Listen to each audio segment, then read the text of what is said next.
بسم الله الرحمن الرحيم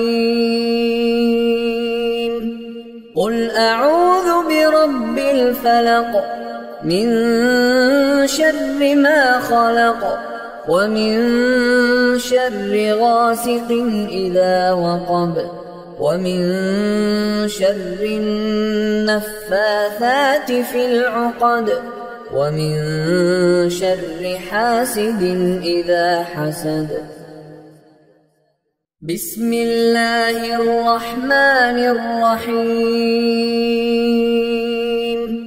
قل أعوذ برب الفلق من شر ما خلق ومن شر غاسق إذا وقب ومن شر النفاثات في العقد ومن شر حاسد إذا حسد.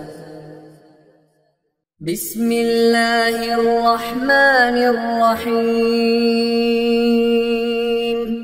قل أعوذ برب الفلق من شر ما خلق ومن شر غاسق إذا وقب ومن شر النفاثات في العقد ومن شر حاسد إذا حسد.